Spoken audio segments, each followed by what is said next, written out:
The sun was shining brightly outside. It was the narrator's 2-month wedding anniversary, but she didn't feel any different from the last 59 days. For 2 months, she had been living with her husband Sumik. But how does one explain this feeling? It's like something is missing. She could not put it into words, but it felt as though a part of her was perpetually numb. No matter how much Sumik tried to make her feel wanted, she always remained detached. Sumik loved his wife very much, and thought that she loved him too. He didn't understand why she would push him away sometimes, but he never forced her, because he loved her. He respected her. Then one day, a delivery man came to their house. It was a small delivery, some clothes which the narrator had ordered online. The delivery man knocked on the door, and when Sumik opened it, he was surprised to see that the delivery man looked very tired and drenched in sweat. He asked him to wait for a minute, and went inside to get the payment for the clothes. The delivery man waited patiently, wiping off the sweat from his forehead with a handkerchief.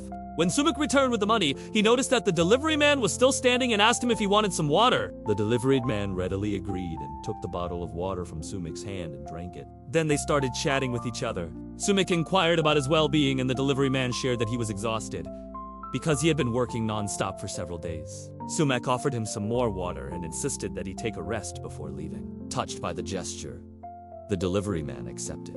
After some time, the narrator came to the hall and saw them chatting together. She couldn't help but notice the ease with which they talked to each other. The delivery man had brought a smile to Sumik's face. The narrator felt a pang of jealousy and went back to her room. She couldn't understand why she felt this way. She should be happy that her husband was making friends, yet she felt a strange sense of isolation. As the day wore on, the narrator could unshake off the image of the delivery man, and her mind wandered to his kind eyes and gentle demeanor.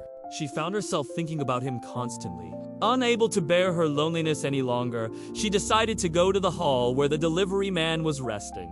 To her surprise, he was still there. As she approached, he opened his eyes and looked at her, a faint smile on his face. The narrator felt a warmth spread through her chest, a feeling she hadn't experienced in a long time. She called out to him, "Joy," and he responded, "Yes." Startled by his sudden appearance, she sat down beside him, and for a while, neither of them spoke. Joy broke the silence, saying, "Which means there is a loneliness in your eyes." The narrator looked at him, taken aback by his words. She had never noticed anything of the sort in her own eyes, but Joy's observation made her realize that she had been hiding her loneliness behind a facade. "Do you also get this feeling sometimes?" she asked Joy, wondering if he understood what she was going through. Joy nodded in response, his eyes filled with understanding. He had seen many such lonely people in his life. People who appeared happy on the outside but were hurting inside. As the afternoon deepened, the narrator continued talking to Joy, pouring out her heart to him. She told him about her dreams, her fears, and the emptiness she had been feeling lately. Joy listened patiently, offering words of comfort and encouragement whenever he could. The narrator felt a sense of relief washing over her as she shared her innermost thoughts with him. It was as if she had known him for years. At one point in the conversation, the narrator mentioned her husband, describing his caring nature and unwavering support. Joy acknowledged Sumik's good qualities, but gently suggested that it wasn't enough for her to rely solely on his affection. He said, meaning, "Your love may hurt, yet you will still remain alone." These words struck a chord within her, making her realize the importance of nurturing her own identity and pursuing her own happiness. As the sun began its descent, casting long shadows across the room, Joy stood up to leave. The narrator felt a sudden surge of emotion and impulsively reached out to hold his hand. Their fingers intertwined, and in that moment, she felt a deep connection between them. The narrator looked up at Joy, her eyes shining with gratitude. "You have no idea how much I needed this conversation," she whispered. In response, Joy simply smiled and said, "Just remember, no matter what happens in life, never lose hope." Before leaving, he handed her a small bouquet of flowers he had picked up on his way. Overwhelmed with emotions, the narrator could only manage a soft thank you. As Joy departed, the narrator stood at the door, watching him go. She could not help but wonder about the profound impact he had made on her life in just a short amount of time. In the days following Joy's visit, the narrator found herself thinking about him constantly. His words echoed in her mind, reminding her to find happiness within herself. The flowers he had gifted her remained fresh, serving as a symbol of the connection they had forged. One day, Joy sent her a voice note. His voice was soft and poetic as he spoke. When it rains heavily, do you hear the sound of my tears falling? I am far away from you, yet I feel your presence in my heart. Just as the rain nourishes the thirsty earth, my silent love waters the garden of your soul. His words touched her deeply, making her realize the depth of her own feelings. The note kept her awake long into the night, and by the time the sun rose, she had made up her mind. She got ready and went to Joy's house. When he opened the door and saw her standing there, a surprised yet welcoming smile spread across his face. The narrator took a deep breath and handed him the flowers she had picked up from the market. Joy was confused at first, but when she told him to look at the flowers, he understood. They both stood there for a moment, lost in the shared significance of the blooms. Then Joy invited her to a secluded getaway. They decided to spend some time alone together in a private, gentle space far away from prying eyes. And so they left. At the cottage, Joy and the narrator spent their time in comfortable silence, enjoying each other's company without the pressure of words. They sat by the lake, watching the water lilies float serenely on the surface. One evening, as the sky blazed with hues of orange and purple during sunset, the narrator found herself drawn closer to Joy. Their hands met, and in that instant, there was a spark of recognition in his eyes.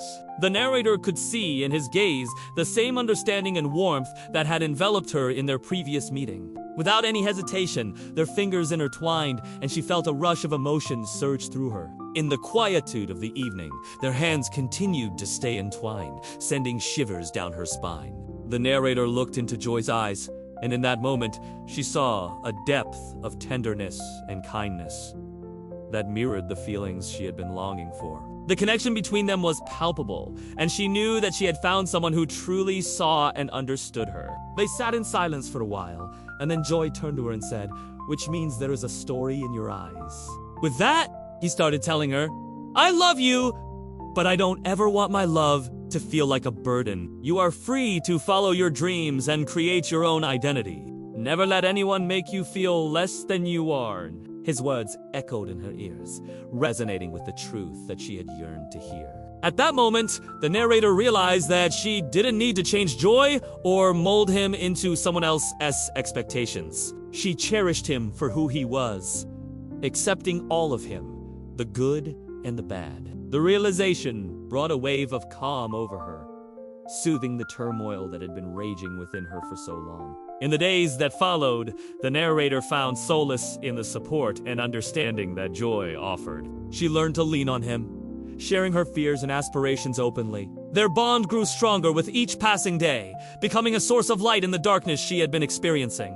The narrator's journey of self-discovery and healing continued. She started taking small steps towards reclaiming her life.